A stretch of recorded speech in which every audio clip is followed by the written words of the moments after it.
Good morning, praise the lord. ફરીને એકવાર આજના સુંદર દિવસની ભેટને માટે ઈશ્વરનો આભાર માનતા આવો આજનું વચન જોઈએ. મનાસ્સા એફ્રાઈમને તથા એફ્રાઈમ મનાસ્સાને ખાઈ જશે. તેઓ બંને યહૂદાની સામે થશે. એ સર્વ છતાં તેનો રોષ સમી ગયો નથી ને તેનો હાથ હજી ઉગામેલો છે. યશાયા પ્રબોધકનું પુસ્તક તેનો 9મો અધ્યાય અને તેની 21મી કલમ 18થી 21 સુધી વાંચવા માટે પ્રયાસ કરશો. આજનો વિચાર ખ્રિસ્તમાં અતિ પ્રિયવાલા મિત્રો, પ્રભુ ઈસુ ખ્રિસ્તના સુમધુર નામમાં ફરીને એકવાર આજની સવારની આપ સર્વને પ્રેમભરી સલામ. પ્રબોધક યશાયા જાણે સિંહની પેઠે ગર્જના કરતા ઇઝરાયેલના પાપ, ગુના, અપરાધ, વિદ્રોહ, કચકચ તથા બંડનો પરિણામ સ્વરૂપ શિક્ષાની ભયંકર ગર્જના સાથે ઘણી બધી વાર આ પ્રકારની ચેતવણી આપે છે. એ સર્વ છતાં તેનો એટલે કે દેવનો રોષ સમી ગયો નથી ને તેનો હાથ હજી ઉગામેલો છે. આપણે અગાઉ પણ જોયું તેમ ઇઝરાયેલ વારંવાર શિક્ષા પામ્યા છતાં ગર્વથી, તોરથી, મદથી તથા અભિમાનથી વડાઈ કરવાનું ચાલુ રાખે છે, મારે છે. પરંતુ પ્રભુ યહોવા પૂર્વ અને પશ્ચિમ તરફથી તેમના પર સતત આક્રમણ કરાવવાનો અને તેમને સીધા કરવાનો, તેમને પાછા ફરાવવાનો, તેમની પાપિષ્ટ અવસ્થાનું ભાન કરાવવાનો નિર્ધાર કરે છે. ઉપરાંત પ્રભુ યહોવા માનવંતા, વડીલ, મોટા માથા અને જૂઠા પ્રબોધકો તથા લોકોનો તેમના પાપને કારણે અને વંઠી જવાના અપરાધને કારણે મોટો સંહાર કરવાની ચેતવણી પ્રબોધક યશાયા મારફતે આપે છે. અને 18થી 21માં દુષ્ટતાની પરાકાષ્ઠા આપણને જોવા મળે છે.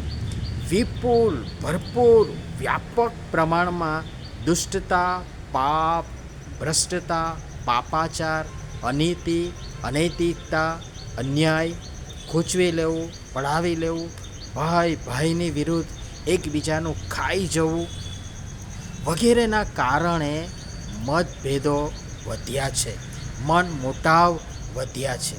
આંતર વિગ્રહ, આંતર કલેશ, લડાઈ ઝઘડા, અંધાધૂંધી, લૂંટફાટ, દુકાળ અને વિકૃતિ સાથે મોટું જેને પાપ કહી શકાય એ નર માંસ ભક્ષીપણું પણ વધ્યું, જેનો સમૂળગો નાશ કરવાનો દેવ નિર્ણય લે છે. સર્વનો અગ્નિથી વિનાશ થશે. હા, દેવનો રોષ સમી ગયો નથી ને તેમનો હાથ હજી ઉગામેલો છે. કારણ આજે આપણી પણ એ જ હાલત છે. આજે આપણી પણ એ જ દશા છે. આજે આપણે પણ આ જ પ્રકારના અને આનાથી પણ કંઈ કેટલાય વધારે શેષ પાપમાં આપણે છીએ અને માટે આજે આપણી પણ આ જ હાલત છે, આ જ દશા છે.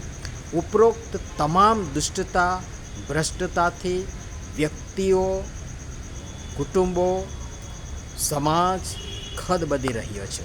અને એ જ આપણી દુષ્ટતા, ભ્રષ્ટતા તથા પાપાચારને કારણે આપણામાં આપસી મતભેદો, આંતર વિગ્રહ, અંધાધૂંધી, લૂંટફાટ, લડાઈ ઝઘડા, આફતો, તોફાનો, મરકી અને કુદરતી આફતો અને માનવ સર્જિત આફતો વધ્યા છે.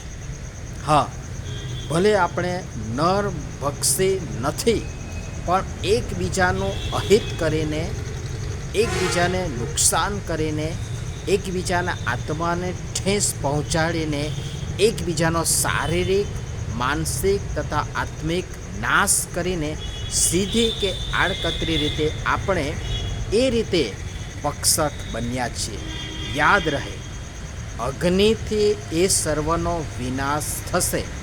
કેમ કે ફરીથી એ વચન, દેવનો રોષ શમી ગયો નથી, તેમનો રોષ શમી ગયો નથી ને તેમનો હાથ હજી ઉગામેલો છે. હા, એ ઉગામેલો હાથ પડે, ઘા કરે, વાગે એ પહેલાં સમજી લઈએ, સુધારી લઈએ, સાચવી લઈએ, સુરક્ષિત અને સલામત થઈએ. અને પ્રભુ પિતા પરમેશ્વર આ બધી બાબતો સમજવાના માટે આપણ સર્વને તેમની સહાય તથા મદદ કરો. આમીન. ધન્યવાદ.